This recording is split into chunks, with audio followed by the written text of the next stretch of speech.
New blog. আজকে একদম অন্য টাইপের একটা ব্লগ নিয়ে চলে এসেছি। আজকে কিন্তু আমি এসেছি গড়িয়াহাট ট্রাম ডেপোতে, যেটা ট্রাম ক্যাফেও হয়ে গেছে এখন। কিন্তু আমি আজকে যে কারণে এসেছি সেটা হচ্ছে সুন্দরবন ট্রাম।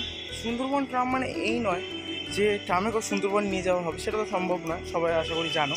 সুন্দরবন ট্রাম বলতে সুন্দরবনের যে ঐতিহ্য, সুন্দরবনের যে পশু পাখি, এত হিউজ বায়োডাইভার্সিটি, সেটাকেই কিন্তু ফুটিয়ে তুলেছে অস্ট্রেলিয়ান গভর্নমেন্ট কলকাতার ট্রামের মধ্যে দিয়ে ফুটিয়ে তুলেছে সুন্দরবনের হারিয়ে যাওয়া কিছু কথা, বাঙালি টার্মস, বাঙালি কথা, যেগুলো আমরা সচরাচর ব্যবহার করি না এখন, এবং কিছু পশু পাখি যারা সুন্দরবনের স্পেশালিটি এবং আমাদের বেঙ্গলকে রিপ্রেজেন্ট করে, ইন্ডিয়াকে রিপ্রেজেন্ট করে, সেটা তো সেই জন্যই আমরা চলে এসেছি। দেখতে পাচ্ছ পেছনে পুরো ট্রাম ডেপো। চলো ট্রামটা ভালো করে তোমাদের দেখিয়ে দিই। স্টে টিউন, সাথে থেকে।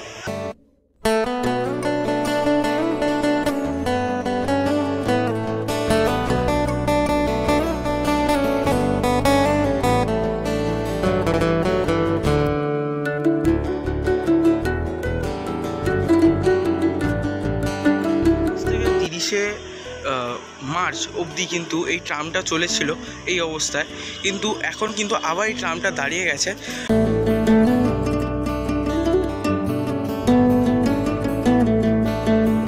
256 হচ্ছে ট্রাম নাম্বার এবং WPTC লেখা রয়েছে, আর কিন্তু খুব সুন্দর করে কিন্তু সাজানো রয়েছে পুরো ব্যাপারটাকে।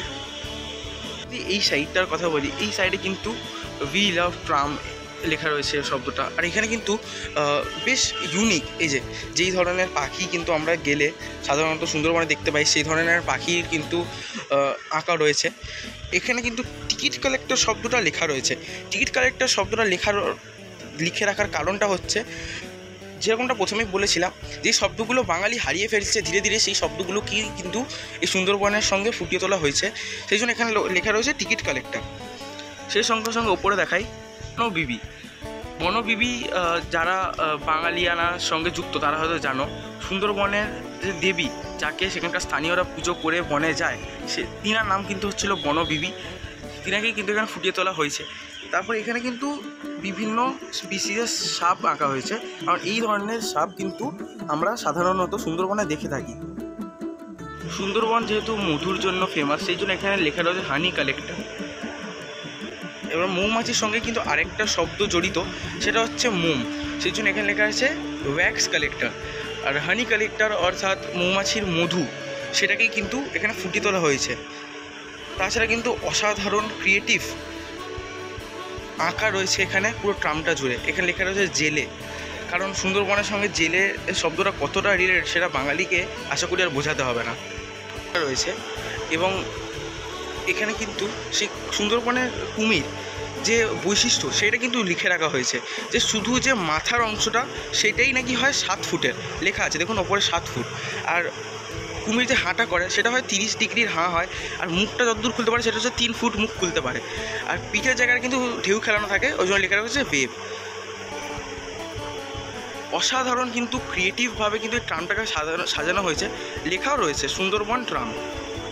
তাছাড়া এখানে কিন্তু মাছ ধরা যে বিড়াল, যাদেরকে আমরা বলে থাকি জঙ্গলি বিড়াল, সেই বিড়ালকেও কিন্তু এঁকে ধরা রয়েছে, কারণ ইনাদেরকেও আমরা কিন্তু এই প্রাণীগুলোকেও কিন্তু আমরা দেখতে পাই সুন্দরবনে গেলে। একটা সেরা লাইন লেখা রয়েছে, tram roots life of Kolkata. এই যে সেন্টেন্সটা, এটা কিন্তু প্রত্যেকটা বাঙালি মনে রয়েছে, যে ট্রাম রুট কয়েকদিন আগে উঠে যাওয়ার কথা চলছিল, সেটা কিন্তু যাতে উঠে না যায় সেই চেষ্টা কিন্তু সকল বাঙালি করেছিল নিজের মাধ্যমে। তার নিচের লাইনটা লেখা রয়েছে, mangrove roots life of Sundarban. Mangrove যে জঙ্গলগুলো হয়, সেই জঙ্গলগুলো কিন্তু পশ্চিমবঙ্গকে অনেকটাই সুরক্ষা প্রদান করে সাইক্লোন থেকে, ভয়াবহ সাইক্লোন থেকে। ট্রাম জুড়ে কিন্তু এরকম রয়েছে 3D মডেল। সেই মডেলগুলো হচ্ছে মৌমাছি, যেরকমটা বলছিলাম এক্ষুনি মৌমাছির কথা হচ্ছিলো। এখানে কিন্তু এক ধরনের মাছের স্পিসিস রয়েছে যেটা ওখানে পাওয়া যায়। এখানে কিন্তু রয়েছে লাল কাঁকড়া, যেটা সাধারণত আমরা দেখে থাকি নদীর পাশে সুন্দরবনে গেলে। এখানে দেখাই পুরো ট্রামটাও দেখালাম, আলাদা আলাদা প্রাণীকে রিপ্রেজেন্ট করা হয়েছে। এখানে রিপ্রেজেন্ট করা হয়েছে সুন্দরবনের যে ম্যানগ্রোভসের জঙ্গলে শিকড়গুলো নিচ থেকে উপরের দিকে হয়ে থাকে সেইগুলো, আর তার উপরে একটা কচ্ছপ কিন্তু রয়েছে। এই কচ্ছপটা কিন্তু স্পেশালি আমরা সুন্দরবন গেলেই দেখতে পাই, ওই এলাকারই কচ্ছপ, ওইখানকারই স্পেশালিটি। এবং এই কচ্ছপটার গায়ে কিন্তু নাম্বার লেখা রয়েছে। এই নাম্বারটা কী রিপ্রেজেন্ট করছে আমি তো বুঝতে পেরেছি, আপনারাই যদি বুঝতে পেরে থাকেন আমাকে কমেন্ট করে জানান। এই নাম্বারটা কিন্তু রিপ্রেজেন্ট করার খুব বড় একটা কারণ রয়েছে, সেটা আশা করছি আপনারা বুঝতে পেরেছেন। এখানে আরেকটা লেখা রয়েছে যে আমাদের এই সুন্দরবনে ম্যানগ্রোভ জঙ্গলে চারদিক দিয়ে ঘেরা, জলে ভর্তি কুমির এবং ডাঙায় ভর্তি বাঘ, খুব একটা রিস্কি জায়গা। সেখানে কিন্তু যারা স্থানীয় থাকেন তিনারা কিন্তু ওখানে খাবার দাবার এবং আলাদা বিভিন্ন ধরনের রিসোর্সেস জোগাড় করার জন্য যে জঙ্গলে যায়, নিজেদের রিস্ক মানে নিজেদের প্রাণ হাতে রেখে, সেটাই কিন্তু ফুটিয়ে তোলা হয়েছে এইটার মাধ্যমে।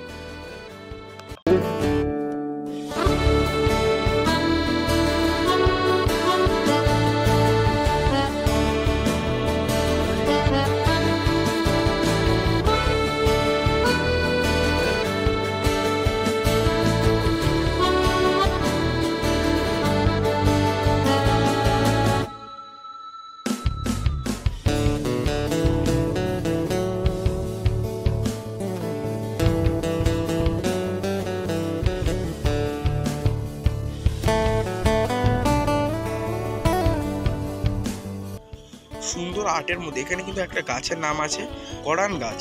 এই গড়ান গাছটা কিন্তু খুব সুন্দর ফুল দেয়, সেই জন্য কিন্তু এই গাছটা সুন্দরবনে পাওয়া যায়। আর এই গাছটার বৈশিষ্ট্য হচ্ছে খুব সুন্দর ফুল হয়, সেই জন্য কিন্তু এই গাছটাকে ফুটিয়ে তোলা হয়েছে। আর এইখানে দেখে বোঝা যাচ্ছে কি জানি না কত বড় একটা বিছে। এখানে যা যা রয়েছে সব কিছুই কিন্তু পাওয়া যায় সুন্দরবনে।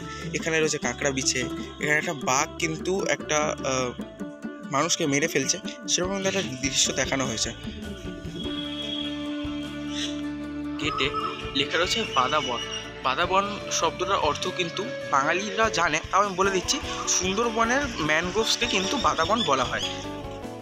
বাদাবন সুন্দরবন কিন্তু এখানে লেখা রয়েছে। এবং একটা স্পেশাল জিনিস দেখায়, এইখানে এই যে ট্রামের গেটে ঢুকতেই এই ডান হাতে যেই ড্রয়িংটা রয়েছে সেটার সঙ্গে সবাই কিন্তু পরিচিত। এটা কিন্তু পিঠের সাইডে কিন্তু নকল মুখোশ লাগিয়ে যারা মধু কালেক্ট করে তারা কিন্তু যায় সুন্দরবনের ভেতরে, কারণ যাতে বাঘ তাদের পেছন থেকে আক্রমণ না করতে পারে। খুব সুন্দরভাবে কিন্তু ফুটিয়ে তোলা হয়েছে এইটা। এবং এই নিচের জিনিস এটা হচ্ছে কিন্তু সামুদ্রিক কাঁকড়া, এখানে যেরকমটা লেখাই রয়েছে সামুদ্রিক কাঁকড়া। এখানে কিন্তু রয়েছে নদীর কাঁকড়া, সেটা হচ্ছে লাল কাঁকড়া। এবং এইটা হচ্ছে কিন্তু ম্যানগ্রোভের জল সাপ। এই সাপটাকে আশা করি সবাই যারা গেছো সুন্দরবন কম বেশি দেখেছো। এই সাপটা কিন্তু খুব ফেমাস ওই জায়গাটায়। সুন্দরবনের আশেপাশে যে এলাকাগুলি রয়েছে সেই এলাকাগুলি কিন্তু নাম রয়েছে, যেমন রামগঞ্জ, ঝড়খালি, কুইখালি, এরকম কিন্তু পরস্পর কিন্তু নাম লেখা রয়েছে।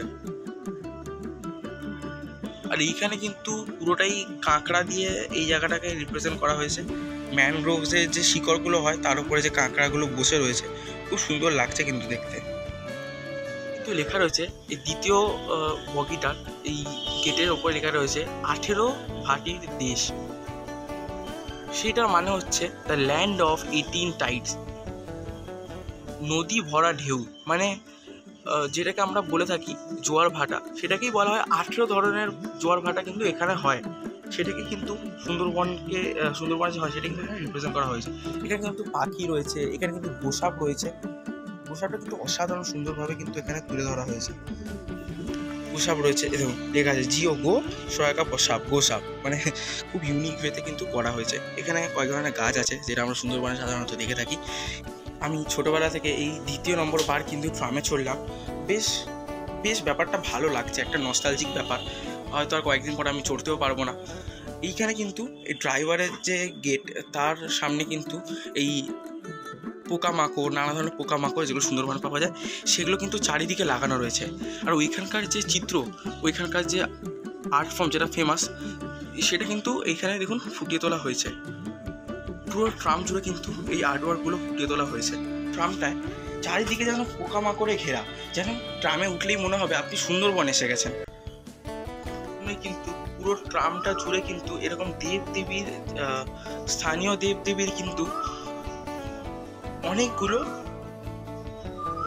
আর্টওয়ার্ক এখানে করা রয়েছে। পুরো ট্রামটা দেখতে কিন্তু অসাধারণ লাগছে। ওয়াচিং দ্য ভিডিও, আজকে আমি স্পেশালি দেখালাম সুন্দরবন ট্রামটাকেই স্পেশালি দেখিয়েছি। এছাড়া আরও অনেক ধরনের পুরনো ট্রাম কিন্তু রয়েছে। পুরনো ট্রাম বা এখন যেই ট্রামগুলো চলে কিন্তু খুব কম, আর ওখানে অ্যাকচুয়ালি ওখানে কাজও হয়, সার্ভিসও হয় ট্রামের। তো গিয়ে তোমরা ভিজিট করতেই পারো, খুব সুন্দর একটা জায়গা, পুরো ফাঁকা, শহরের কোলাহল থেকে একদম আলাদা, শহরের মাঝখানে, যাওয়া আসা কোনো অসুবিধা হবে না। এবং আমি তো খুব এনজয় করেছি, কিন্তু স্পেশালি আজকে শুধু সুন্দরবন ট্রামটাই দেখিয়েছি, অন্য কোনো ট্রাম দেখাইনি। যদি তোমরা চাও তাহলে বলো, আরও একদিন গিয়ে বাকি সব ট্রামগুলো ঘুরে দেখাবো, খুব ভালো লাগবে। You must visit the spot. এতক্ষণ ভিডিওটা দেখার জন্য অনেক অনেক ধন্যবাদ। দেখা হচ্ছে দুর্দান্তপূর্ণ অন্য একটি ব্লগে। ভিডিওটা ভালো লেগে থাকে লাইক, শেয়ার এবং এই ধরনের ভিডিও দেখলে সাবস্ক্রাইব করে আপনার সাথে টাটা, বাই বাই।